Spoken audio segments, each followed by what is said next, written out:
Kids Gurukul school nursery to 7th అత్యాధునిక సౌకర్యాలు మా సొంతం. మన కరీంనగర్ భగత్ నగర్ లో అడ్మిషన్స్ కోసం 8332039300 కి కాల్ చేయగలరు. శ్రీ గురు బ్రహ్మ గురు విష్ణు గురుర్దేవో మహేశ్వర గురు సాక్షాత్ పరబ్రహ్మ తస్మై శ్రీ గురవే నమః. శ్రీ గురుభ్యో నమః. మాణిక్య వీణాముపలాలయంతి మధాలాస మంజుల వాగ్విలాస మాహేంద్ర నీలోద్యుతి కోమలాంగీం మాతాంగ కన్యాం మనసా స్మరామి. శ్రీ మహాసరస్వత్యై నమః. శ్రీ మహాగణాధిపతి దేవతాభ్యాం నమః. ప్రేక్షకులందరికీ కూడా విశ్వావసునామ సంవత్సర ఉగాది శుభాకాంక్షలు. ఈరోజు మనం ఇక్కడ ఉగాది పంచాంగ శ్రవణాన్ని చెప్పుకుంటున్నాం. అయ్యా, మరి పంచాంగ శ్రవణాన్ని ఎందుకు చెప్పుకోవాలి, అసలు ఈ సంవత్సరం పేరేంటి, అసలు మనం పంచాంగ శ్రవణం ఎందుకు చేయాలి అని నాతో పాటు మీ అందరికీ కూడా సందేహం వస్తుంది. అయితే దానికి ముందు చిన్న వివరణ ఏంటి అంటే, పంచాంగ శ్రవణము, పంచ ప్లస్ అంగాలు అంటే 5 అంగాలు కలిస్తే దాన్ని పంచాంగము అంటాం. దీంట్లో తిథి, వార, నక్షత్ర, యోగ, కరణాలు ఈ 5టిని కలిపి మనం పంచాంగము అంటాం. మరి పంచాంగ శ్రవణం ఎందుకు చేయాలి అని అంటే, ఎవరైతే పంచాంగ శ్రవణాన్ని చేస్తారో వారికి గంగా స్నానము చేసినటువంటి పుణ్య ఫలితం వస్తుంది. అంతేకాకుండా కళ్యాణ గుణావహం అంటే అనేకమైనటువంటి శుభ మంగళకరమైనటువంటి పనులు వారికి జరుగును. అంతేకాకుండా వారు ఏ విధంగానైతే వారి యొక్క గ్రహ శాంతులు పాకులాడుతుంటారో ఆ అన్ని గ్రహాలు కూడా శాంతిస్తాయి. సరే, మరి పంచాంగ శ్రవణాన్ని ఎందుకు చేసుకుంటాం అంటే, మనం చాలా సాధారణంగా చూస్తుంటాం. ఒక సంవత్సరానికి పిల్లవాడికి చూసుకుంటే పిల్లవాడి సిలబస్ ఏంటి, క్వార్టర్లీకి ఏంటి, హాఫ్ ఇయర్లీకి ఏంటి, యాన్యువల్ లీకి ఏంటి, తర్వాత ఫస్ట్ అసెస్మెంట్ ఎప్పుడు, సెకండ్ అసెస్మెంట్ ఎప్పుడు, ఇలా ఒక విషయ సూచిక, ఒక ప్రణాళిక అనేది చేసుకుంటాం. అలానే పంచాంగం కూడా మన ప్రణాళికను అంటే మన జీవితంలో వచ్చేటువంటి అంటే ఈ సంవత్సరంలో వచ్చేటువంటి ఒడిదుడుకులు ఏంటివి, అదేవిధంగా మన ఆర్థిక స్థితిగతులు ఏంటివి, ఏ సమయంలో ఏవి బాగుగా ఉంటాయి, ఏ సమయంలో ఉష్ణోగ్రతలు అధికంగా ఉండను, ఏ సమయంలో వర్షాపాతం అధికంగా ఉండను అని ఈ ఒక సంవత్సరానికి సంబంధించినటువంటి సమగ్ర వివరణ ఇచ్చేటువంటిదే పంచాంగ శ్రవణం. సింపుల్ గా చెప్పాలంటే ఒక ఇయర్ ప్లానింగే పంచాంగ శ్రవణం. సరే, మనం ఇప్పుడు ఏ సంవత్సరంలో ఉన్నామోయ్యా అంటే విశ్వావసు నామ సంవత్సరంలో ఉన్నాం. సరే, మరి విశ్వావసు నామ సంవత్సరము అంటే అర్థం ఏంటి? ఎందుకయ్యా అంటే ప్రతి సంవత్సరానికి కూడా ఒక అర్థం ఉంటుంది. క్రోధినామ సంవత్సరానికి ఒక అర్థం ఉంది. అదే విధంగా ఇప్పుడు విశ్వావసు నామ సంవత్సరానికి కూడా ఒక అర్థం ఉంది మనకు. విశ్వావసు అంటే ఏంటయ్యా అంటే, విశ్వావసుడు అనేటువంటి వాడు గంధర్వులలో ప్రథముడు. అంటే గంధర్వ నాయకుడిగా కూడా మనం విశ్వావసుని చెప్పవచ్చు. అంటే ఈ విశ్వావసుకి ఇంకొక అర్థం కూడా ఏంటయ్యా అంటే, ధనమును వృద్ధి చేయించువాడు, మంగళకరమైనటువంటి పనులు చేయించువాడు. అనగా ఈ విశ్వావసు ఇంకొకటి కూడా ఏం చేస్తాడయ్యా అంటే, ఏవైనా ఇద్దరి వ్యక్తుల మధ్య ప్రేమాభిమానాలను పెంచి ఆత్మీయంగా అన్యోన్యంగా ఉండేలాగా చేస్తాడు. అంటే ఈ యొక్క విశ్వావసు నామ సంవత్సరం పేరులోనే మనకు శుభ ఫలితాలను ఇస్తుందని మనం అర్థం చేసుకోవచ్చు. అయితే మనం ఇక్కడ విశ్వావసుకు వచ్చాం. విశ్వావసుని ఎన్నవ సంవత్సరం మీ అందరికి కూడా విదితమే కదా. ఏంటయ్యా అంటే 60 సంవత్సరాలు ఉంటాయి తెలుగులో. మరి తెలుగులో 60 సంవత్సరాల్లో విశ్వావసు నామ సంవత్సరం ఎన్నవ సంవత్సరం? 39వ సంవత్సరం. 38వ సంవత్సరాన్ని క్రోధీనామ సంవత్సరాన్ని పూర్తి చేసుకొని మనం ఇవాళ 39వ సంవత్సరంలోకి అడుగుడుతున్నాము. అయితే ఈ 39వ సంవత్సరం పేరే ఏంటయ్యా అంటే విశ్వావసు. ఇంతకుముందే మనం చెప్పుకున్నాం కదా, విశ్వావసు అంటే మంగళకరమైనటువంటిది, శుభములను కలిగించున్నది అని. అయితే మనం ఇక్కడ చెప్పుకుంటుంటాం విశ్వావసు నామ సంవత్సర పంచాంగ ఫలితాలు చెప్పుకున్నాం కదా. పంచాంగము అంటే తిథి, వార, నక్షత్ర, యోగ, కరణములు అయిపోయింది. అయ్యా, మరి పంచాంగంలో మనం ఎప్పుడు కూడా వింటుంటాం కదా, నవనాయకులు అని చెప్పి వింటుంటాం. నవనాయకులు అంటే ఏంటయ్యా అంటే, ఏదైనా ఒక పని ప్రారంభించేటప్పుడు మనం కొంతమంది నియమించుకుంటాం. ఎలా? ఒకరు ఎగ్జిక్యూషన్ చేయడానికి మనం ఇప్పుడు ఒక కమిటీ వేసుకుంటే ఏం చెప్పుకుంటాం, ప్రెసిడెంట్ ఒకరని, సెక్రటరీ ఒకరని, ట్రెజరర్ ఒకరని, కార్యవర్గ సభ్యులు ఒకరని, ఎక్స్ అఫిషియో మెంబర్స్ ఒకరని, ఇలా మనం ఎలా అయితే మనం ఒక కమిటీని ఎంపిక చేసుకుంటామో అలానే పంచాంగంలో కూడా ఒక నవనాయకులు అని ఉంటారు. ఈ నవనాయకులు ఎవరయ్యా అంటే గ్రహాలే నవనాయకులు. ఇందులో మనం తీసుకుందాం, ఈ రోజు ఏం రోజు? ఆదివారము. అనగా ఆంగ్ల సంవత్సరం ప్రకారం మార్చి 30, 2025 ఆదివారం.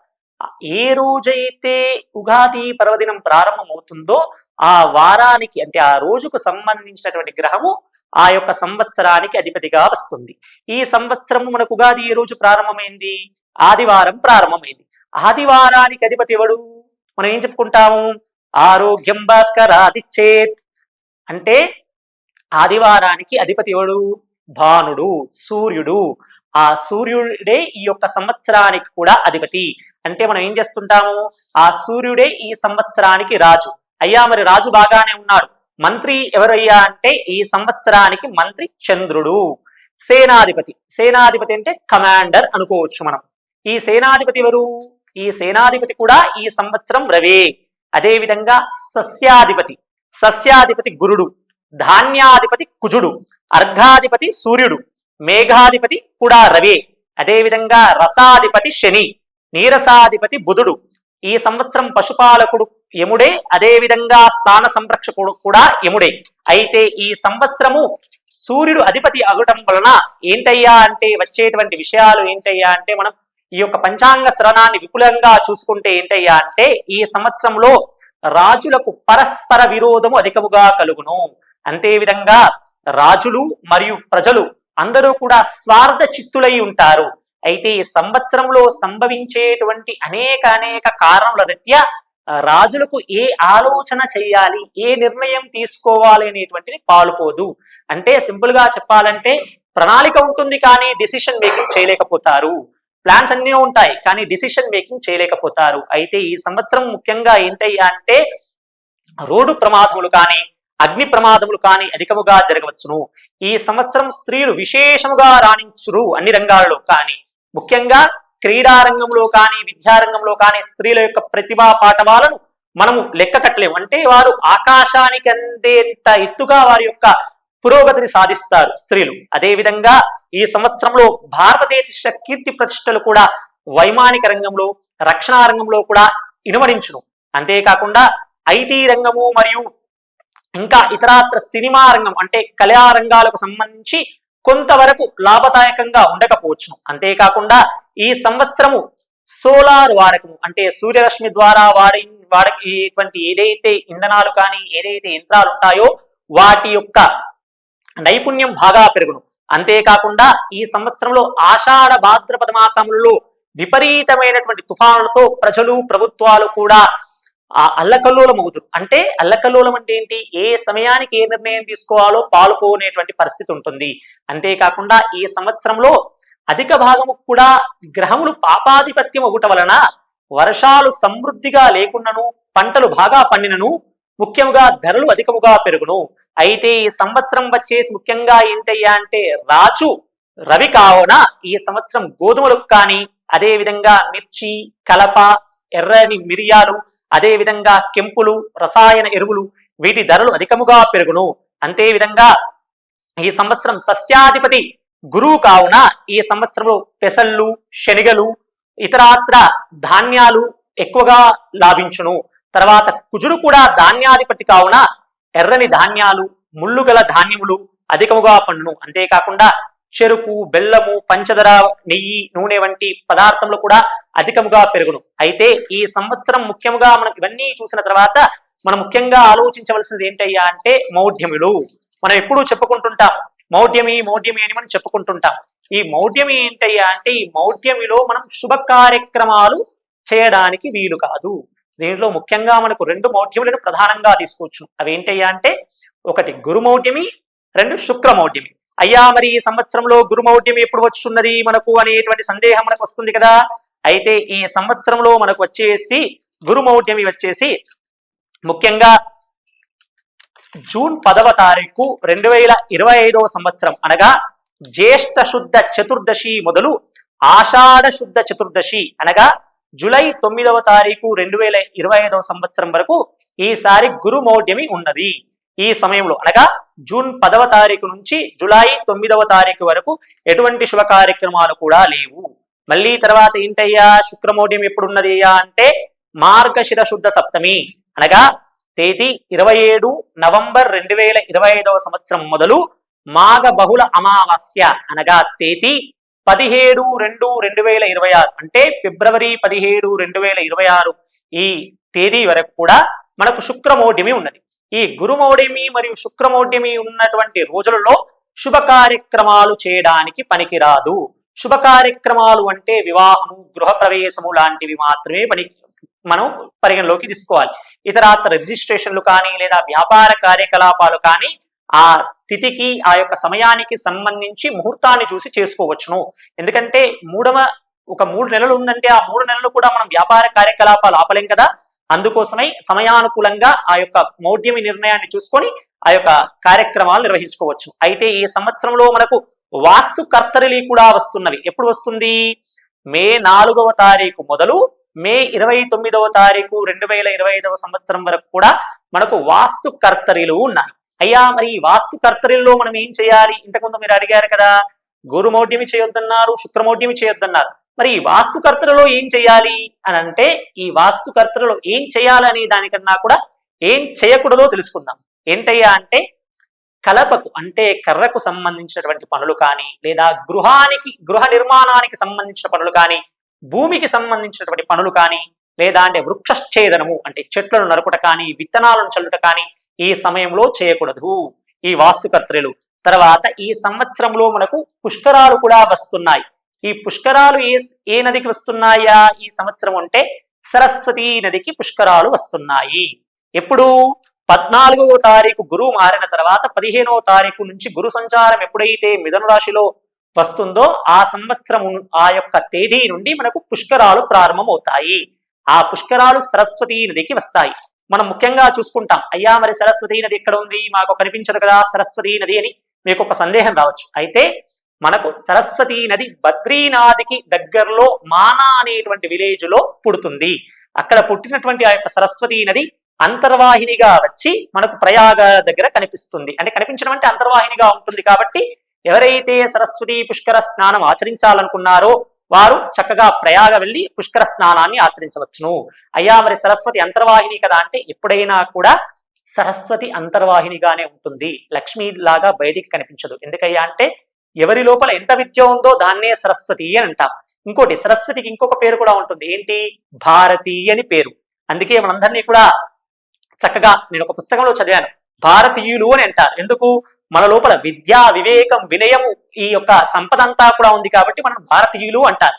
అంటే మనం అందరం కూడా ఈ యొక్క అర్థాన్ని గ్రహించి చక్కగా ఉండడానికి ప్రయత్నం చేద్దాం. అందరం కూడా సరస్వతీ నది పుష్కరాలకు వెళ్ళి ఆ సార్ధ త్రికోటి పుష్కరాల్లో స్నానమాచరించి పుష్కర అనుగ్రహాన్ని పొందుతాం. అయితే చక్కగా మనం ఇంకా కూడా విశేషికలోనే ఉన్నామండి. ఇంకా మీరు సందేహపడుతుంటారు, అయ్యా గురుగారు ఎప్పుడు కూడా ఇంకా మొదల్లోనే ఉన్నారు, మా యొక్క రాశి ఎప్పుడు చెప్తారు, మా 12 రాశుల్లో మా రాశి ఏంటి, మా రాశికి ఎప్పుడు చెప్తారు, నక్షత్రం ఏంటి, మా యొక్క గ్రహస్థితి ఏంటి, మేమేం చేయాలి అని మీకు సందేహపడుతున్నారు కదా. వెళ్దాం. ఎందుకంటే రాశి ఫలాలు ఒక్కొక్కటిగా విపులంగా విశ్లేషించుకుంటూ చెప్దాం. అయ్యా మరి రాశి ఫలాల్లో ముఖ్యంగా ముందుగా అందరికీ వచ్చేటువంటి సందేహం, పంచాంగ శ్రవణంలో వచ్చేటువంటి సందేహం ఏంటి? ఆదాయ వ్యయాలు, రాజ్య పూజ్య అవమానాలు. ముందే చెబుతున్నాను, ఆదాయ వ్యయాలు అదేవిధంగా రాజపూజ్య అవమానాలు మనం చెప్పుకోవడానికంటే ముందు ఒకటి చెప్తున్నాను. ఎవరికైతే ఆదాయం తక్కువ ఉంటుందో, వ్యయం ఎక్కువగా ఉంటుందో వారు బెంగటిల్లాల్సిన అవసరం లేదు. అదేవిధంగా రాజపూజ్యం తక్కువగా ఉండి అవమానం ఎక్కువగా ఉండవలసిన వాళ్ళు కూడా దిగులు పడాల్సిన అవసరం లేదు. ఎందుకయ్యా అంటే ఎప్పుడైతే ఆదాయం తక్కువగా ఉండి వ్యయం ఎక్కువగా ఉంటుందో, ఉదాహరణకు మనం తీసుకున్నాం, ఒక 10 రూపాయలు ఆదాయం వస్తుంది అనుకోండి, వ్యయం 15 రూపాయలు ఉంది. అంటే ఈ 15 రూపాయలు ఎందుకు? నీవేమైనా ఇన్వెస్ట్మెంట్ చేస్తావు, ఉదాహరణకు ఒక భూమి కొంటావు, ఒక కారు కొంటావు, లేదా ఒక సిప్ లో ఇన్వెస్ట్మెంట్ చేస్తావు. ఇలా దానికి సంబంధించినటువంటి ఫ్యూచర్ ఇన్వెస్ట్మెంట్ పర్పస్ లో నువ్వు చేస్తున్నటువంటి పెట్టుబడి తప్పితే అది వ్యయం కాదు. సరే, మరి రాజపూజ్య అవమానాలు, గురువుగారు ఇదంటే ఇలా కవర్ చేశారు, మరి రాజపూజ్య అవమానాలు ఎలా కవర్ చేస్తారయ్యా అంటే దాన్ని కవరింగ్ అని మీరు అనుకోవచ్చు, కానీ నేను దానికి క్లారిటీ అని చెప్తాను. ఎందుకంటే రాజపూజ్యం 3 ఉంది, అవమానం 5 ఉంది. ఎందుకయ్యా మరి ఇది ఉంది అంటే నువ్వు బాగా కష్టపడతావు, బాగా సంపాదిస్తావు, చుట్టూ ఉన్న వాళ్ళు ఏమనుకుంటారు, అయ్యా వీడు చూడు బాగా సంపాదిస్తున్నాడు అని ఏదో ఒక రకంగా మనం కిందికి దించేలాగా చేస్తారు. దాన్నే మనం అవమానం అంటాం. అయితే ముఖ్యంగా మనం బయట శత్రువుల కన్నా కూడా మనం ముఖ్యంగా పాటించుకోవాల్సింది ఎవరయ్యా అంటే అంతర్గత శత్రువులను, కామ క్రోధ లోభ మద మోహ మాత్సర్యాలను, ఈ అరిషడ్ వర్గాలను ఎవరైతే పట్టుదలతో కట్టుదిట్టంగా చేసుకుంటారో వారు విజయాన్ని సాధిస్తుంటారు. మనం అందుకే చాలా మాటలు వింటుంటాం కదా, ఏంటి, నిన్ను నువ్వు గెలవడం విజయం. అదేవిధంగా ఈ అరిషడ్ వర్గాలను కూడా మనం గెలవడం ద్వారా విజయాన్ని సాధించవచ్చు. అయితే సరే వెళ్దాం, ఎందుకంటే ఆలస్యంగా సోది పెడుతున్నానని మీరు అనుకోవచ్చు. ఇది సోది అనుకున్నా పర్వాలేదు, ఎందుకంటే నా వాళ్ళు మన వాళ్ళు అని చెప్పి నేను చెప్తున్నాను. సరే, ముందుగా మేషరాశి. మేషరాశికి ఆదాయం 2, వ్యయం 14. అయ్యా మాకు ఇంతగనం ఉందా అంటే తప్పకుండా ఉంటుంది, దానికి మీ యొక్క రాశి ఫలాలకు వచ్చినప్పుడు నేను చెప్తుంటాను. తర్వాత వృషభ రాశి ఆదాయం 11, వ్యయం 5. తర్వాత మిథున రాశి ఆదాయం 14, వ్యయం 2. తర్వాత కర్కాటక రాశి ఆదాయం 5, వ్యయం 2. తర్వాత సింహరాశి ఆదాయం 11, వ్యయం కూడా 11. తర్వాత కన్యా రాశి ఆదాయం 14, వ్యయం 2. తర్వాత తులారాశి ఆదాయం 11, వ్యయం 5. తర్వాత వృశ్చిక రాశి ఆదాయం 2, వ్యయం 14. తర్వాత ధనస్సు రాశి ఆదాయం 5, వ్యయం కూడా 5. తర్వాత మకర రాశి ఆదాయం 8, వ్యయం 14. తర్వాత మీనరాశి ఆదాయం 5, వ్యయం కూడా 5. తర్వాత రాజపూజ్య అవమానాలకి పరిశీలిద్దాం. మేషరాశి రాజపూజ్యము 5, అవమానం 7. తర్వాత వృషభ రాశి రాజపూజ్యం 1, అవమానం 3. తర్వాత మిథున రాశి రాజపూజ్యం 4, అవమానం 3. తర్వాత కర్కాటక రాశి రాజపూజ్యం 7, అవమానం 3. తర్వాత సింహరాశి రాజపూజ్యం 3, అవమానం 6. తర్వాత కన్యా రాశి రాజపూజ్యము 6, అవమానం కూడా 6. తర్వాత తులారాశి రాజపూజ్యం 2, అవమానం కూడా 2. వృశ్చిక రాశి రాజపూజ్యం 5, అవమానం 2. తర్వాత ధనస్సు రాశి రాజపూజ్యం 1, అవమానం 5. తర్వాత మకర రాశి రాజపూజ్యం 4, అవమానం 5. తర్వాత కుంభరాశి రాజపూజ్యం 7, అవమానం 5. తర్వాత మీనరాశి రాజపూజ్యం 3, అవమానం 1. అయ్యా బాగానే ఉన్నది, రాజపూజ్య అవమానాలు ఆదాయ వ్యయాలు అని ఇలా మనం చెప్పుకుంటూ పోయాం. దీన్ని బట్టే మీ యొక్క జాతక విశ్లేషణ చేసుకోవాల్సినటువంటి పరిస్థితి లేదు, బెంగపడాల్సిన అవసరం లేదు. మళ్ళీ మళ్ళీ చెబుతున్నాను, ఆదాయం తక్కువగా ఉండి వ్యయం ఎక్కువగా ఉందంటే మీరు దానికి సంబంధించినటువంటి ఇన్వెస్ట్మెంట్లు చేస్తారు. ఉదాహరణకి మీకు 10,000 జీతం వస్తుంటే 15,000 ఇన్వెస్ట్మెంట్ చేస్తారు తప్పితే వేరే కాదు. ఆదాయ వ్యయాత్మన రాజపూజ్య అవమానాలు కూడా తక్కువగా ఎక్కువగా ఉంటే మీరు కష్టపడి పనిచేస్తున్నారు కాబట్టి మీ మీద ఈర్ష్య అసూయ లాంటివి ఎక్కువగా ఉండి ఉంటాయి. దానికి మీరు ముఖ్యంగా ఇబ్బంది పడాల్సినటువంటి అవసరము అంతకన్నా లేదు. అయితే ఇప్పుడు మనం ఒక్కొక్క గ్రహానికి ఒక్కొక్క రాశి యొక్క ఫలాలు తెలుసుకునే ముందు ముఖ్యంగా ఈ సమయంలో నన్ను బాధిస్తున్నటువంటి ఫోన్ కాల్స్ రెండండి. ఒకటేంటి, అయ్యా గ్రహణం ఉందా, అయ్యా గ్రహణం ఉందా, చంద్రగ్రహణం ఉందా, సూర్యగ్రహణం ఉందా. ఈ రోజు కూడా అంటే నిన్న అమావాస్య రోజు కూడా చాలా మంది ఫోన్ చేశారు, అయ్యా గ్రహణం ఉందా, గ్రహణం ఉందా. అయ్యా ఒకటి గుర్తుంచుకోండి, ఈ పంచాంగ శ్రవణం చేయడం ద్వారా గ్రహణాలు ఎప్పుడున్నాయి, ఎప్పుడు మనకున్నాయి అనేటువంటి తెలుస్తుంది. ఈ 2 గ్రహణాలు తప్పితే మళ్ళీ మనకు ఏ గ్రహణాలు లేవు. ఆ 2 గ్రహణాలు ఏంటో మనం ముఖ్యంగా చూసుకుందాం. ఒకటి భాద్రపద శుద్ధ పౌర్ణమి, అనగా తేదీ సెప్టెంబర్ 7, 2025 రోజున రాహుగ్రస్త సంపూర్ణ చంద్రగ్రహణం ఉంటుంది. తర్వాత పాల్గొన శుద్ధ పౌర్ణమి అనగా మార్చి 3, 2026 రోజున కేతుగ్రస్త చంద్రగ్రహణం ఉంటుంది. ఈ 2 రోజులు తప్పితే మళ్ళీ ఎప్పుడు కూడా మనకు గ్రహణాలు లేవు. ఎప్పుడెప్పుడు, ఒకటి సెప్టెంబర్ లో వచ్చేటువంటి 7వ తారీఖు, తర్వాత మార్చి 3వ తారీఖు 2026. ఈ 2 మాత్రమే గ్రహణాలు ఉన్నవి. ఆ 2 కూడా చంద్రగ్రహణాలే. ఆ గ్రహణాలు మాత్రమే ఉన్నాయి, కానీ దానికి ముందు గ్రహణాలు, దానికి వెనకాల గ్రహణాలు, ప్రతి పౌర్ణమికి అమావాస్యకు గ్రహణాలు రావండి. ఎందుకంటే చాలా మట్టుకు ఏంటంటే గర్భిణులు కానీ లేదా వృద్ధులు కానీ ఈ గ్రహణాలు ఉన్నాయని చెప్పేసి చాలా ఆందోళన చెందుతున్నారు. అయ్యా ఎవరూ కూడా చింతించవలసినటువంటి అవసరం లేదు. ఈ గ్రహణాలు మనకు 2 మాత్రమే ఉన్నాయి. సరే, మనం రాశి ఫలాల్లోకి వెళ్దాం. ముందుగా మేషరాశి. అయ్యా మేషరాశి వారందరికీ కూడా ఒక ముఖ్య సూచన. నిన్న అనగా 29 మార్చ్ 2025 రోజున మీకు 7.5 ప్రారంభమైంది. అయ్యా 7.5 అనుడితోనే టెన్షన్, గాబరా, ఆందోళన పడకండి. ఎందుకంటే 7.5 అంటే 7.5 సంవత్సరాల శని ఉంటుంది. ఈ 7.5 సంవత్సరాల శనిని మనం 3 భాగాలుగా చేసుకుంటాం. 2.5 1, 2.5 1, 2.5 1 ఇలా 3 భాగాలుగా చేసుకుంటే మీరు ఇప్పుడే మొదటి దశలోకి ఎంటర్ అయ్యారు. ఈ మొదటి దశలో మీకు శని యొక్క మనకు శని ఎంటర్ అవ్వడం వల్ల మీరు ముఖ్యంగా తీసుకోవాల్సినటువంటి జాగ్రత్తలు ఏంటయ్యా అంటే మాటని, మనీని కంట్రోల్లో పెట్టుకోండి. ఇక్కడి నుండి 7.5 సంవత్సరాల వరకు మీ వారెవరు కారని మీరు గ్రహిస్తారు. ముఖ్యంగా ఎవరికైనా ధన సహాయం చేయాలంటే ఆచితూచి వ్యవహారం చేయండి. ఎందుకయ్యా అంటే ధనం ఇచ్చారా, ఆ ధనాన్ని దానం చేసినా అనుకోండి తప్పి తిరిగి పొందుతాం అనుకోకండి. ఎందుకు ఇంత పక్కగా నిక్కచ్చిగా చెబుతున్నానంటే ఈ సమయంలోని మీకు సంబంధం లేనటువంటి స్నేహితులే మీ దగ్గరికి వచ్చి మనం ఒక బిజినెస్ పెడదాం, లేదా నువ్వు నాకు ఇవ్వు, స్లీపింగ్ పార్ట్నర్ గా ఉండు, మనం వ్యవహారం చేద్దాం, లాభాలు పొందుదాం అనేటువంటి ఎలా చూపుతారంటే గోరింతను కొండంతగా చేసి చూపుతారు. కానీ అలా తొందరపడకండి. మీరు సింపుల్ గా మీరు ఆలోచించి ఆచరించవలసినటువంటి ముఖ్య సూత్రం ఏంటయ్యా అంటే తొందరపడకు సుందరవదన, ఆగి నెమ్మదిగా వెళ్ళు. ఎందుకంటే వచ్చిన వెంటనే తొందరపడుతుంటాం. శని వచ్చిందంటే ఏంటి, మీరు ముఖ్యంగా తలపోటు ఎక్కువగా అవుతుంది. ఈ మొదటి 2.5 సంవత్సరాలు కూడా ఏంటంటే మీరెవరికి ఎక్కువగా పరిచయం ఉండదు. కానీ ఈ 2.5 సంవత్సరాల్లో మీరంటే ఎవరో ప్రపంచానికి బాగా తెలిసిపోతుంది. ప్రపంచానికి తెలిసిన తర్వాత మీరు ఏం చేస్తారు, మీ స్టేటస్ పెరుగుతుంది. స్టేటస్ పెరగడం వల్ల స్టేటస్ ని మెయింటైన్ చేయడం కోసం నానా కష్టాలు పడుతుంటారు. కాబట్టి తొందర పడకండి. మీకు సమయంగా కాళ్ళు ఎంత ఉంటే అంతే చాపుకోవాలన్నట్టుగా మీకు ఆదాయం ఎంత ఉంటే అంతే చేయండి తప్ప అప్పులు చేయకండి, అప్పులు ఇవ్వకండి. మాకంటే మహా మేధావులు ఉన్నారని మధ్యవర్తిత్వం చేయకండి. అయ్యా మీకు ముఖ్యంగా ఏంటయ్యా అంటే మే 14 వరకు కూడా గురుబలం ఉంటుంది. కాబట్టి మీరు ఈ మే 14 వరకు ఏ కార్యక్రమం మొదలుపెట్టినా శుభ సూచకమే. దానితో పాటుగా ఏంటయ్యా అంటే రాహు కూడా మీకు అనుకూలిస్తున్నాడు. 11వ స్థానంలో రాహు ఉంటున్నాడు. అయితే 11వ స్థానంలో రాహు ఉండడం కూడా మీకు శుభ సూచకమే. అయితే ముఖ్యంగా ఈ సంవత్సరం కేతు 5వ స్థానంలోకి వస్తున్నాడు. కాబట్టి మీరు విశేషంగా గణపతి ఆరాధన చేయండి. వీలైతే సంకటహర గణపతి స్తోత్రాన్ని పారాయణం చేసి, వీలైతే ప్రతి నెల కూడా వచ్చేటువంటి సంకటహర గణపతి చతుర్థి వ్రతాన్ని ఆచరించండి. అంతేకాకుండా ప్రతి నిత్యం అనగా ఈ సంవత్సరంలో ఇప్పుడు వచ్చేటువంటి శనివారం మొదలు 7.5 సంవత్సరాల వరకు ఎన్ని శనివారాలు వస్తే అన్ని శనివారాలు కూడా శనేశ్వరుడికి తిల తైలాభిషేకం చేయండి. సాధ్యమైనంత వరకు కూడా బీదలకు అన్నదానం చేయండి. తర్వాత పెద్దలను వృద్ధులను గౌరవించండి.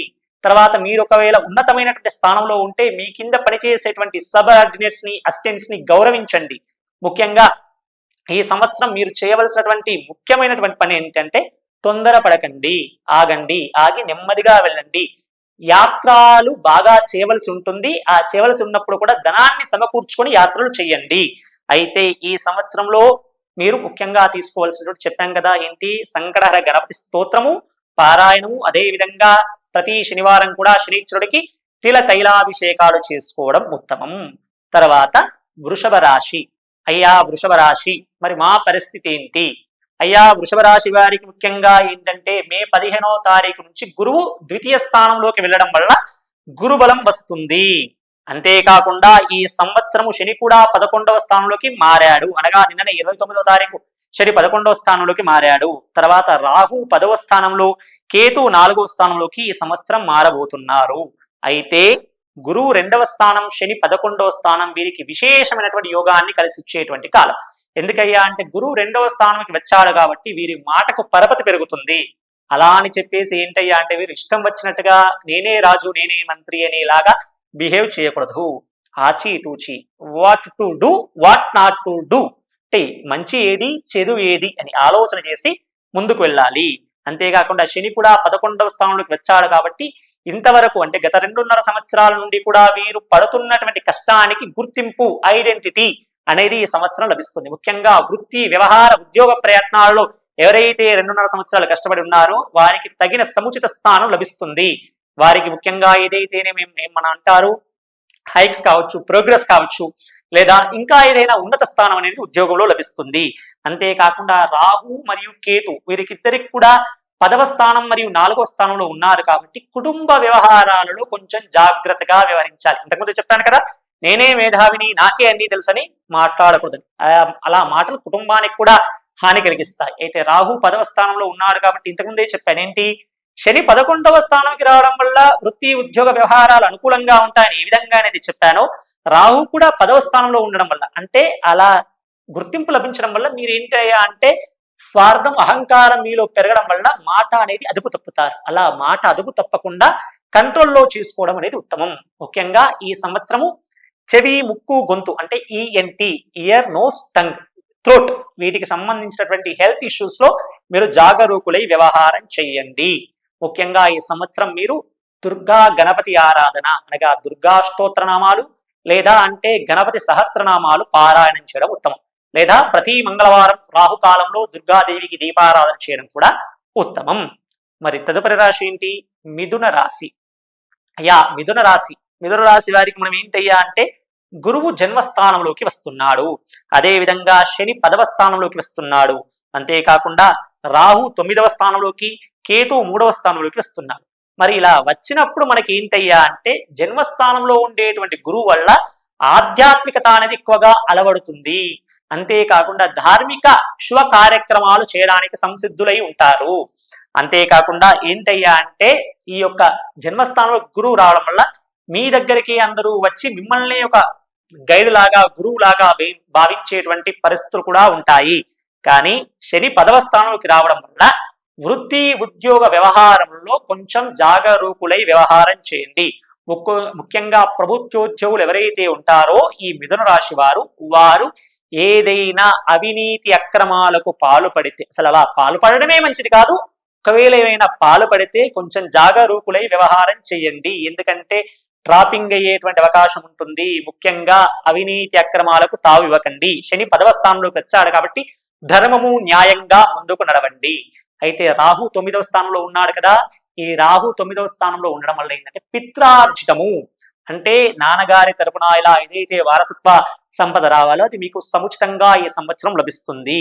అయితే ముఖ్యంగా మీకు ఇక్కడ శని బాగా లేడు, గురువు బాగా లేడు కాబట్టి మీరు వీలైతే ప్రతిరోజు కూడా కాలభైరవాష్టకాన్ని లేదా అంటే కాడ వెంకటేశ్వర వజ్రకవచ పారాయణం చేయడం శుభ సూచకం. ముఖ్యంగా మీరు ఏంటయ్యా అంటే కంఠము నుంచి నాభి వరకు సంబంధించినటువంటి హెల్త్ ఇష్యూస్ మీద కాన్సన్ట్రేట్ చేయండి. యాసిడిటీ కావచ్చు, అజీర్తి కావచ్చు, ఫుడ్ పాయిజన్ లాంటివి అయ్యేటువంటి అవకాశాలు ఉంటాయి. వాటి మీద దృష్టి కేంద్రీకరించండి. తదుపరి రాశి కర్కాటకము. కర్కాటక రాశి వారికి 2023 జనవరి 17 నుండి 2025 మార్చి 29 వరకు వీరికి అష్టమ శని నడిచింది. ఈ అష్టమ శనితో పాటుగా ఈ సంవత్సరం వీరికి ఏంటయ్యా అంటే గురుబలం కూడా మే 14వ తారీఖు వరకు ఉంది. అయితే ఈ శని ఇప్పుడు మారినటువంటి స్థానాన్ని అనుసరించి గురువు వీరికి వచ్చేసి మే 14 తర్వాత 12వ స్థానంలోకి, అదే విధంగా శని 9వ స్థానంలోకి, రాహు 8వ స్థానంలోకి, కేతు 2వ స్థానంలోకి వస్తున్నాడు. అయితే ఇక్కడ రాహు 8వ స్థానంలోకి రావడం వల్ల ముఖ్యంగా వీరు కూడా ఈఎన్టీకి సంబంధించినటువంటి హెల్త్ ఇష్యూస్ మీద కాన్సన్ట్రేట్ చెయ్యాలి. తదుపరి గురువు 12వ స్థానంలోకి వస్తున్నాడు కాబట్టి ఇంతకుముందు మనం ఆదాయ వ్యయాలు కూడా చూసుకుంటే కొంచెం ఆదాయ వ్యయాలు వీరికి ఎక్కువగానే ఉన్నట్టున్నాయి. కాబట్టి డబ్బులు ఉన్నాయి కదా అని ఇష్టం వచ్చినట్టుగా ఖర్చు పెట్టకూడదు, ఒక ప్రణాళికాబద్ధంగా ఖర్చులు పెట్టుకోవలెను. తర్వాత శని, రాహు, కేతు వీరిని అనుసరిస్తే రాహు 8వ స్థానం, కేతు 2వ స్థానంలో ఉన్నాడు కాబట్టి కుటుంబ వ్యవహారాల యందు దృష్టి కేంద్రీకరించాలి. ముఖ్యంగా ప్రతి దాన్ని కూడా నిర్ణయం చేసుకునే ముందు ఏది మంచిది ఏది చెడు అని ఆలోచన చేయాలి. కుటుంబ వ్యవహారాల యందు కూడా జాగరూకులై వ్యవహారం చేయాలి. ముఖ్యంగా ఈ యొక్క కర్కాటక రాశి వారు ఎవరైతే రాజకీయ వ్యవహారాలలో ఉంటారో వారు ఈ సంవత్సరం ఉత్తమమైనటువంటి పురోగతిని, అభివృద్ధిని చవి చూస్తారు అంటే సాధిస్తారు. ఇక్కడ ముఖ్యంగా ఈ కర్కాటక రాశి వారు చేయవలసినటువంటి ఆరాధన ఏంటయ్యా అంటే దుర్గా సప్తశతి పారాయణం సంవత్సరం ఒకసారి చేయించుకోవడం కానీ, లేదా అంటే ప్రతినిత్యం కూడా దుర్గా అష్టోత్తర శతనామావళి పారాయణం చేయడం కానీ, లేదా అంటే గణపతి నవరాత్రులు విశేషంగా గణపతికి సహస్ర మోదక హవనం చేయించడం కానీ ఉత్తమమైనటువంటి శుభ ఫలితాలను గోచరిస్తుంది. వీరికి ముఖ్యంగా ఏంటయ్యా అంటే 2.5 సంవత్సరాల శని యొక్క బాధ నుండి విముక్తి పొందారు కాబట్టి కొంత శుభావహంగానే ఉంటుందని చెప్పవచ్చును. తర్వాత మనం ముఖ్యంగా వచ్చేసి ఏంటయ్యా తదుపరి రాశి సింహరాశి. ఈ సింహరాశి వారికి నిన్న జరిగినటువంటి శనిగ్రహ మార్పు వలన వీరికి ఈ యొక్క సంవత్సరంలో శని అష్టమ స్థానానికి వస్తున్నాడు. వీరికి ఈ సంవత్సరం అష్టమ శని గోచరిస్తుంది. అంతేకాకుండా వీరికి మే 15వ తారీఖు గురువు 11వ స్థానంలోకి వస్తున్నాడు. లాభస్థానానికి గురువు వస్తున్నాడు. ఇది ఒక శుభావహమైనటువంటి విషయమే. ఎందుకయ్యా అంటే గోచార రీత్యా అష్టమ శని నడుస్తున్నప్పటికీ కూడా గురువు అనేటువంటి వాడు 11వ స్థానం అనగా లాభస్థానంలోకి రావడం వల్ల మనకు శని ద్వారా వచ్చేటువంటి ఇబ్బందులు ఏవైతే ఉన్నాయో అవి ఒక ఛాయంగా అంటే ఒక కిందలాగానే ఉండి పైకి మాత్రం శుభ ఫలితాలు కనిపిస్తాయి. అయితే ఇక్కడ గురువు 11వ స్థానం, శని 8వ స్థానం, రాహు 7వ స్థానం, కేతు 1వ స్థానం. మొత్తంగా గ్రహస్థితిని అనుసరించి చూస్తే ఏంటయ్యా అంటే వీరు ఈ సంవత్సరం పార్ట్నర్షిప్ అంటే భాగస్వామ్య వ్యాపారాల జోలికి వెళ్ళకూడదు. అంతేకాకుండా ఈ సంవత్సరం వచ్చేసి వీరేంటయ్యా అంటే కేతు 1వ స్థానంలో ఉన్నాడు కాబట్టి అనవసరమైనటువంటి ఆలోచనలు చేయకూడదు. ఇప్పుడు ఎలా జరుగుతుంది ఏంటి ఇక్కడి వరకే ఆలోచన చేయాలి తప్ప వీరు వచ్చేసి ఏంటయ్యా అంటే ముఖ్యంగా చిన్న విషయానికి పెద్దగా ఆలోచించి అరే బాబు ఒక నోట్స్ రాయరా అంటే నేను పిహెచ్డి చేస్తా అనేటువంటి లెవెల్లో ఆలోచన చేయకూడదు.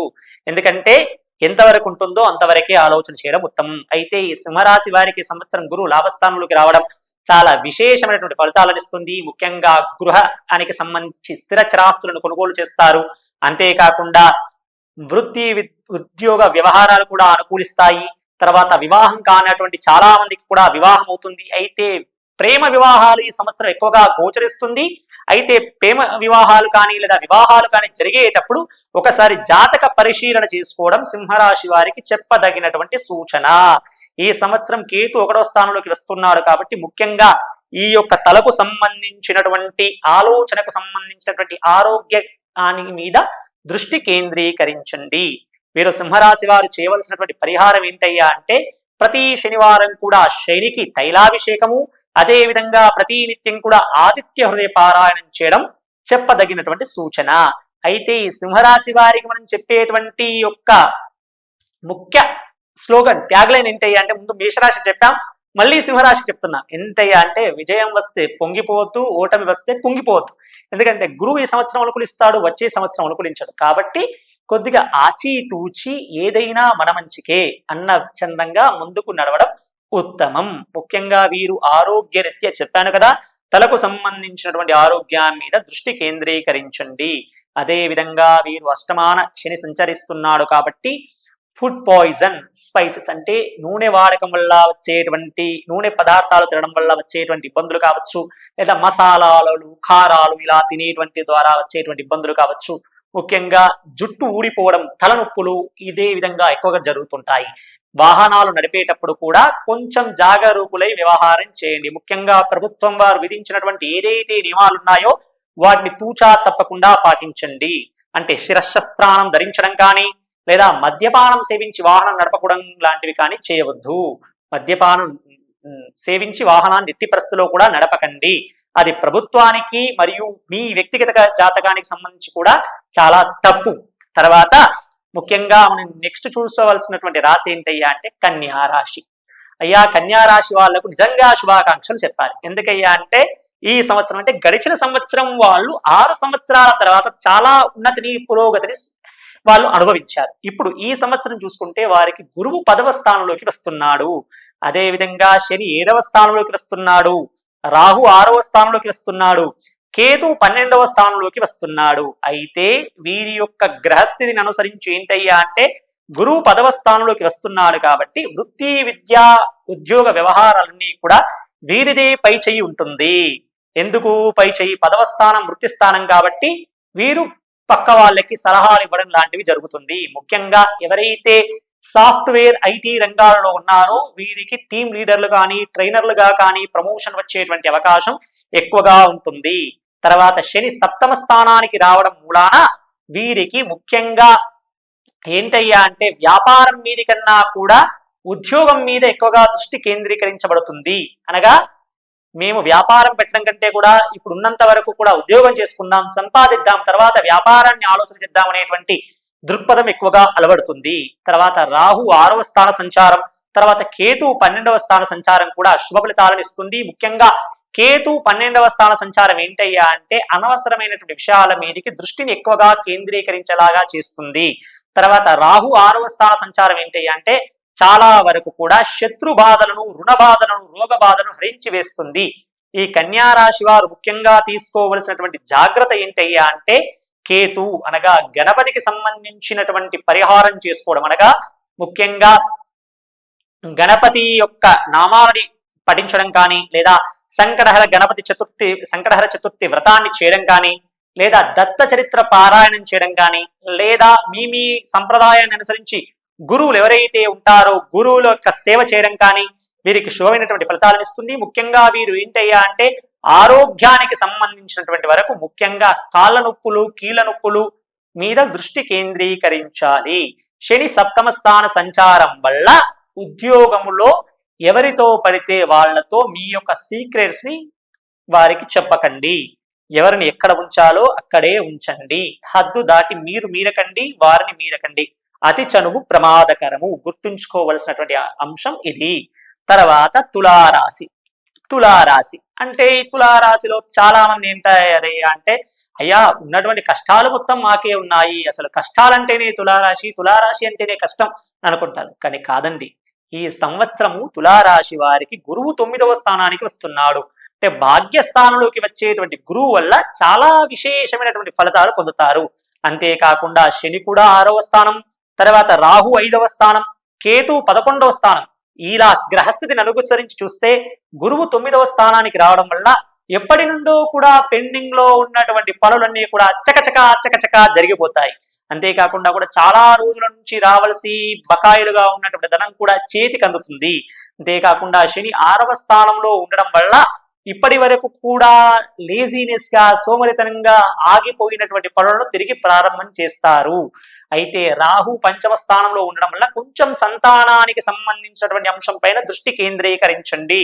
ఎందుకయ్యా అంటే పిల్లల చదువు మీద, తర్వాత పిల్లల ఆరోగ్యం మీద దృష్టి కేంద్రీకరించండి.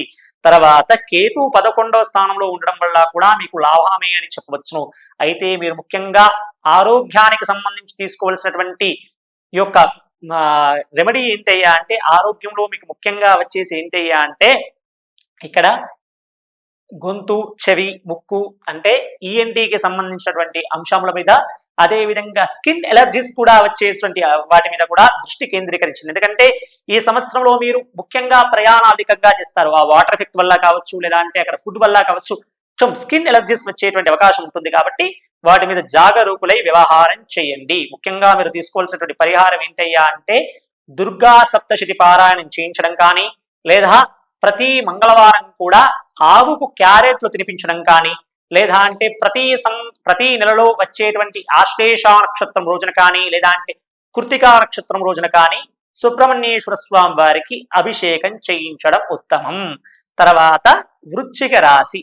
అయ్యా వృశ్చిక రాశికి ఏంటయ్యా అంటే ఈ సంవత్సరం గురువు 8వ స్థానంలో, తర్వాత శని 5వ స్థానంలో, రాహు 4వ స్థానంలో, కేతు 10వ స్థానంలో ఉంటున్నారు. అయితే ఈ గ్రహస్థితిని అనుసరించి ఏంటయ్యా అంటే గురువు 8వ స్థానంలో ఉంటున్నాడు కాబట్టి ముఖ్యంగా కుటుంబానికి సంబంధించినటువంటి వ్యవహారాల యందు ఆచితూచి వ్యవహారం చేయండి. సోదరులు సోదరుని మధ్య సఖ్యత ఉండేలాగా ప్రవర్తన చేయండి. తర్వాత ఆరోగ్యానికి సంబంధించినటువంటి కంఠము నుండి నాభి వరకు కానీ, లేదా స్త్రీలైతే కొన్ని గైనిక్ ఇష్యూస్ కానీ ఫేస్ చేయాల్సినటువంటి సమస్య ఈ సంవత్సరం వస్తుంది. వాటి మీద దృష్టి కేంద్రీకరించండి. తర్వాత శని 5వ స్థానం. శని 5వ స్థానంలో ఉండడం వల్ల ఏమైతుందయ్యా అంటే ముఖ్యంగా మీ యొక్క కమ్యూనికేషన్, ఇతరులతో మీరు కమ్యూనికేషన్ చేసే ముందు ఆచితూచి వ్యవహారం చేయండి. ఎందుకంటే కమ్యూనికేషన్ చేసినప్పుడు ఎదుటివారు ఏమంటున్నారో విని మాట్లాడండి. వినదగునెవ్వరు చెప్పిన వినంతన వేగపడక వివరింపదగును వెనకల్ల నిజము తెలిసిన మనసురేపు నీతిపరుడు మహిళో సుమతి అని ఏ విధంగానైతే అన్నారో వారు చెప్పిందేంటి, మన దగ్గర ఉన్నదేంటి అని 2 వే ఆఫ్ కమ్యూనికేషన్ అయిన తర్వాతనే నిర్ణయం తీసుకోండి. కానీ ఎవరో ఏదో అన్నారని మీరు విన్నది నిజమని నమ్మకండి. కంట్లతో చూసింది విన్నది మాత్రమే నిజం, విన్నది ఒకటే నిజం కాదు అనేటువంటి చందాన మీరు వ్యవహారం చేయండి. అదే విధంగా సంతానానికి సంబంధించినటువంటి జాగ్రత్తలు కూడా తీసుకోవలసి ఉంటుంది. ముఖ్యంగా ఎవరైతే సంతానం కోసం ప్రయత్నం చేస్తున్నారో జాగరూకులై వ్యవహారం చేయండి. తర్వాత రాహు వచ్చేసి 4వ స్థానంలోకి వస్తున్నాడు కాబట్టి మాతృ సంబంధమైనటువంటి విషయాల యందు అంటే తల్లిగారికి సంబంధించినటువంటి హెల్త్ ఇష్యూస్ మీద ఎక్కువగా కేంద్రీకరించండి. ఎందుకంటే తల్లిగారికి సంబంధించినటువంటి ఆరోగ్యం మిమ్మల్ని కలవర పెడుతూ ఉంటుంది. కాబట్టి ఆ యొక్క దృష్టి కేంద్రీకరించండి. అంతేకాకుండా 4వ స్థానంలో రాహు ఉండడం వల్ల ఏమంటారు పుట్టింటికి సంబంధించి కానీ, లేదా అంటే కుటుంబానికి సంబంధించినటువంటి వ్యవహారాలు కూడా దృష్టి కేంద్రీకరించాలి. తర్వాత కేతు 10వ స్థానంలో ఉన్నాడు కాబట్టి కొంచెం మీరే గురువులు, మీరే డామినేషన్ చేసేటువంటి ప్రభావం కూడా ఉంటుంది. అంటే డామినేషన్ ని ఎక్కువగా చేయకుండా డామినేషన్ లో డిటర్మినేషన్, డెడికేషన్ పెట్టి చేస్తే చాలా ఉత్తమం. అయితే వృశ్చిక రాశి వారికి ముఖ్యంగా నేను చెప్పేసినటువంటి స్లోగన్ ఏంటయ్యా అంటే, ఆగండి, ముందుంది మంచి కాలం, తొందరపడకండి. ఎందుకు మీరు అనుకోవచ్చు, అయ్యా ఒక్కొక్క దానికే చెప్తున్నారు, దేనికి చెప్పట్లేదంటే ఎవరికి అవసరమో వాళ్ళకే చెబుతున్నాను తప్పితే వేరే కాదు. అయితే తర్వాత నెక్స్ట్ వచ్చేసి ధనస్సు రాశి. అయ్యా ధనస్సు రాశి వారికి మళ్ళీ ముఖ్యంగా చెప్పాల్సింది ఏంటయ్యా అంటే, మీరు 7.5 అనుభవించి ఉన్నారు. 2023వ సంవత్సరంలో మీకు 7.5 వెళ్ళిపోయింది. మళ్ళీ మీకు 2025 మార్చి 29వ సంవత్సరంలో అర్ధాష్టమ శని మళ్ళీ మీకు వచ్చింది. అయితే మీకు ఇక్కడ అర్ధాష్టమ శని వచ్చినప్పుడు మీకు ఏమనిపించాలి, అయ్యా మళ్ళా 7.5 సంవత్సరాలు అనుభవించింది, 2.5 సంవత్సరాలు మళ్ళీ వచ్చింది కదా అంటే, 7.5 సంవత్సరాలు అనుభవించారు, 2.5 సంవత్సరాలు పెద్ద లెక్కన, పెద్ద లెక్క ఏమీ కాదు. అయితే ఇక్కడ అర్ధాష్టమంలో వచ్చింది కాబట్టి ముఖ్యంగా ఏంటి అయ్యా అంటే, నిర్ణయాలు తీసుకునే ముందు జాగరూకంగా వ్యవహరించండి. కుటుంబ వ్యవహారాలందు కూడా వ్యవహారం ఆచితూచి చేయండి. స్థానచలనం ఉంటుంది. ఉద్యోగంలో వ్యాపారంలో ఒడిదుడుకులు కూడా ఉంటాయి. కొంచెం తట్టుకొని నిలబడండి. ఎందుకంటే మీకు తట్టుకొని నిలబడమని చెప్పవలసినటువంటి అవసరం కూడా నాకు లేదు. ఎందుకంటే ఆల్రెడీ 7.5 అనుభవించారు. అందులో శని మీకు చాలా గొప్ప పాఠాలు నేర్పాడు. మళ్ళీ ఇప్పుడు కూడా అలానే వ్యవహారం చేయండి. అయితే ఇందులో గమ్మత్తైనటువంటి విషయం ఏంటయ్యా అంటే, మీకు గురుబలం వచ్చింది. సప్తమంలో కూడా గురువు వచ్చాడు కాబట్టి ధనుస్సు రాశి వారికి ఈ సంవత్సరం వివాహం కోసం ఎవరైతే ప్రయత్నం చేస్తున్నారో తప్పకుండా వివాహం అవుతుంది. అయితే ఈ సంవత్సరంలో రాహు 2వ స్థానం, కేతు 8వ స్థానంలోకి వస్తున్నాడు కాబట్టి కొంచెం బండ్లు నడిపేటప్పుడు వ్యవహారంగా ఒక నియమ నిబంధనలు పాటించి నడపండి. అదే విధంగా రాహు 2వ స్థానంలో ఉంటున్నాడు కాబట్టి సాధ్యమైనంత వరకు కూడా పాము ఆకారంలో ఉండే ఆహార పదార్థాలు అనగా నూడిల్స్ లాంటివి కానీ, లేదంటే ఇంకా ఏమంటారు మ్యాగీ లాంటివి కానీ కొన్ని ఆహార పదార్థాలను అవాయిడ్ చేయండి. ఎందుకయ్యా అంటే రాహు 2వ స్థానంలో ఉండడం వల్ల కొంచెం జీర్ణశక్తి అనేది తగ్గిపోతుంది.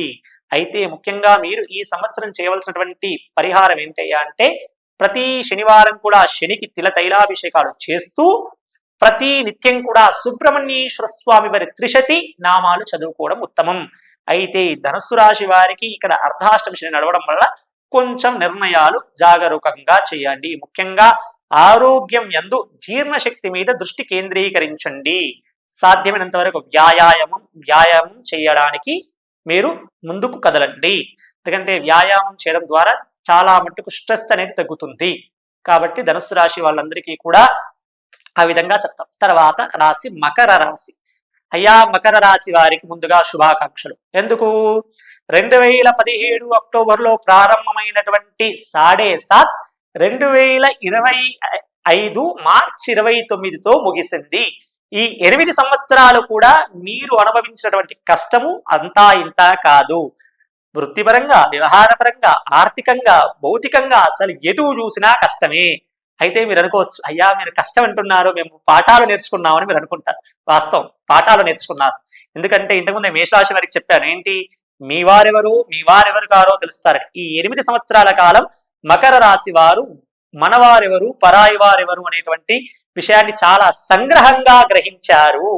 అయితే ఈ సంవత్సరంలో వీరికి అనగా లాస్ట్ సంవత్సరం అంటే 2024 మే 4వ తారీఖు నుంచే వీరికి గురుబలం రావడం వల్ల వీరు 7.5 సంవత్సరాల శనిని కూడా ఒక సంవత్సరం వీరు దాన్ని ఏం చేశారు, గ్రేడ్ ఇస్తుంటారు కదా, కొన్ని ఎగ్జామ్స్ లో పాస్ అయితే అగ్రిగేట్ గా ఎట్లా అయితే ఇస్తారో వీరు కూడా ఒక సంవత్సరాన్ని వెనుక వేశారని చెప్పొచ్చు. అయినప్పటికీ శని ప్రభావం ఉంటుంది కాబట్టి నిన్నటి వరకు అంటే మార్చి 29 వరకు కూడా వీరు శని ప్రభావాన్ని తట్టుకొని సంసిద్ధులుగా నిలబడ్డారు. వీరు ముఖ్యంగా ఏంటయ్యా అంటే వీరి వ్యవహారాలన్నీ కూడా మందకొడిగా సాగిన, ఆర్థికంగా ఇబ్బందులు పడ్డా కూడా చాలా తట్టుకొని నిలబడ్డారు. ఇక మీదట మీకు మంచి రోజులు మొదలయ్యాయి. ఇందులో ఉండేటువంటి రాజకీయ నాయకులకు, కళారంగానికి సంబంధించినటువంటి వారికి చాలా శుభ సూచకం. ఒక బాలుని ఎంతైతే విసురుతామో అంతే వేగంగా ఆయనకి ఎలా వస్తుందో మీరు కూడా అలానే ఉంటారు. ఆగండి, తొందరపడకండి. ఎందుకంటే ఇలా చెప్పడం వల్ల మీలో అహంకారం పెరగకూడదు. ఆహా నాకు అనుభవం నేర్పిన పాఠం ఇది అని ఆలోచించండి తప్ప అహంకారం పెంచుకోకూడదు. అయితే ఈ మకర రాశికి ఏంటయ్యా అంటే గురువు 6వ స్థానానికి వస్తాడు, తర్వాత శని 3వ స్థానానికి వస్తాడు, రాహు 2వ స్థానానికి, కేతు వచ్చేసి 8వ స్థానానికి వస్తాడు. అయితే ఇక్కడ గురువు 6వ స్థానానికి రావడం వల్ల కూడా ముఖ్యంగా ఈ మకర రాశి వారికి ఇబ్బంది అంటూ ఏమీ లేదు. కానీ గురువుకు సంబంధించినటువంటి పరిహారాలు చేసుకోవడం ఉత్తమం. అయితే రాహు 2వ స్థానానికి రావడం వల్ల కొంచెం ధనరూపకంగా, ఎందుకంటే మకర రాశి వారికి ఏంటయ్యా అంటే మీరు కష్టించి పనిచేసేవాళ్ళు. వీళ్ళ దగ్గర ఏంటయ్యా అంటే ఆదాయం 10 రూపాయలు వచ్చిందా 15 రూపాయల ఖర్చులకై ప్రణాళిక చేస్తారు. కాబట్టి ఆదాయాన్ని ఇచ్చే ముందు జాగరూకంగా వ్యవహారం చేయండి. తర్వాత కేతు వచ్చేసి 8వ స్థానంలో ఉన్నాడు కాబట్టి ముఖ్యంగా మాటలు అదుపులో పెట్టండి. ఈ సంవత్సరం వీరు ముఖ్యంగా గణపతికి సంబంధించినటువంటి ఆరాధన, దుర్గాదేవికి సంబంధించిన ఆరాధన చేయడం ఉత్తమం. అయితే ఈ సంవత్సరం వీరు ముఖ్యంగా ఆరోగ్యానికి సంబంధించినటువంటి వాటిలో ఏంటయ్యా అంటే కీళ్ళ నొప్పులు, కాళ్ళ నొప్పులు, ఏదైతే నొప్పులు ఉంటాయో వాటి మీద దృష్టి కేంద్రీకరించాలి. తర్వాత ఈ సంవత్సరంలో ఇందులో ఉండేటువంటి వారికి కూడా వివాహం అవడానికి చాలా అవకాశాలు ఉన్నాయి. ముఖ్యంగా కొద్దిగా మీరు ఇందులో నేర్చుకున్నటువంటి క్రమశిక్షణను ఉపయోగించి ముందుకు వెళ్ళండి. తర్వాత కుంభరాశి. అయ్యా కుంభరాశి వారికి 2020 సంవత్సరంలో ప్రారంభమైనటువంటి 7.7 మార్చి 29వ తేదీన 3వ దఫాలోకి ప్రవేశించింది. ఈ 5 సంవత్సరాల నుండి కూడా చాలా కష్టాలు అనుభవిస్తున్నారు. అయితే ఈ సంవత్సరం మే 15వ తారీఖు మీకు గురువు పంచమంలో రావడం వల్ల సంతాన మూలకంగా మంచి శుభవార్తలు వింటారు. అంతేకాకుండా ఎప్పటి నుండో ఆగిపోయినటువంటి ధనధాన్యాలు కూడా మళ్ళీ వస్తూ ఉంటాయి.